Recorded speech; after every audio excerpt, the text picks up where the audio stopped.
Welcome back into the Sports Source. This segment brought to you by Benedict Construction. Is your kitchen in need of a makeover?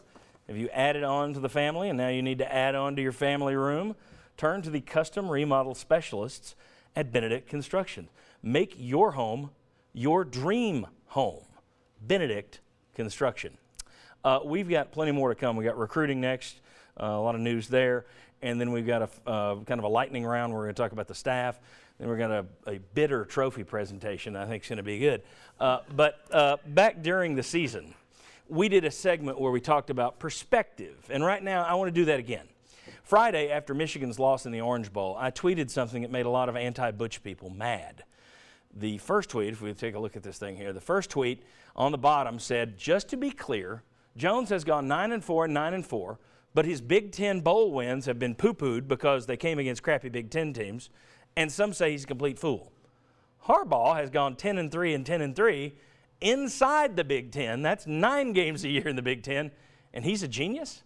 I then followed up very clearly, not saying Jones is better than Harbaugh, just saying we always view the other team's guy through a different lens. 9-4 versus 10-3, that's a dud versus a stud? That's what I wrote anyway. Hey, look, if I could hire Jim Harbaugh or Butch Jones, I'm going Harbaugh. So to the Twitter twerps, stop twisting my words. My crystal clear point is simple. If one guy is a genius and his record is exactly one game better each year for 2 straight years, you can't call the other guy a complete dunce and a bad coach. The records are too similar to say one's great and one's a rube. If Big Ten bowl wins are dismissed with Jones, how can regular season wins, 8 of them every year in the same crummy league, be counted as A-OK for Harbaugh? 2 different standards, that's how. And it's not just Harbaugh. I've had a ton of people tell me they'd rather have Bobby Petrino here than Jones. Well, I'm guessing if he were here, people would be tearing into him too. Check out the comparison. Harbaugh 10-3, 10-3. Jones 9-4, 9-4. Petrino 8-5, 9-4. Jones has finished second in his division each of the last 2 years. Not good enough. Harbaugh's finished third in his division both years. Petrino has finished third and second in his ACC division. And for those saying, well, what if Petrino were in the SEC East?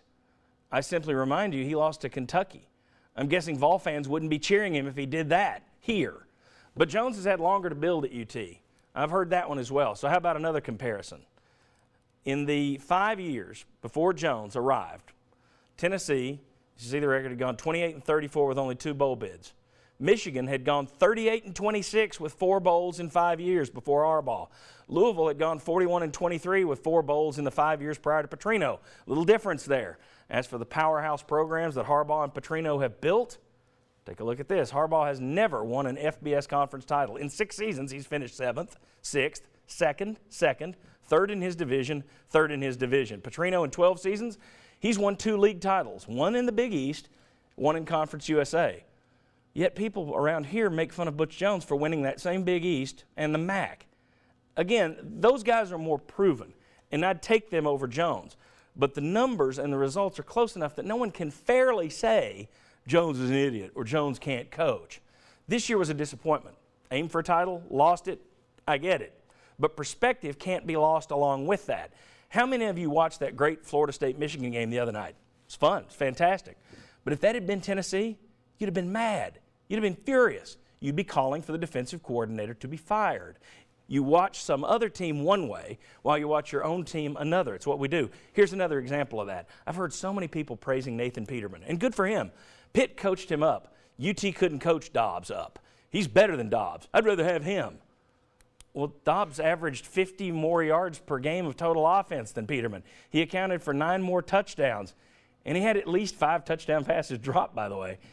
He was also the more accurate passer of the two. So, yeah, I'm guessing all those who've complained about Dobbs would have complained even more about a Nathan Peterman who wasn't actually as good as Dobbs. Look, I'm not saying Tennessee or Jones or Dobbs is perfect. They aren't and they weren't. But if we watched other teams, coaches, and players with the same critical eye that we turn on our own team, we'd realize UT, Jones, and Dobbs weren't awful, a terrible coach, and a poor quarterback. We're all critical, but if we lose perspective, then we're not judging people and teams on an even playing field, and that's a load of bull. Just my feelings. I'm not saying Harbaugh and Petrino aren't better than Jones. They are, in my view, they are. But at the same time, His record is close enough that you can't say, well, we've got an idiot. Look around the nation. How many coaches would be considered in the top 25 ahead of him when you look at his recruiting and you look at what he's done and rebuilt Tennessee? Perspective. All right, when we come back, we're talking recruiting. Recruiting news next on The Sports Source.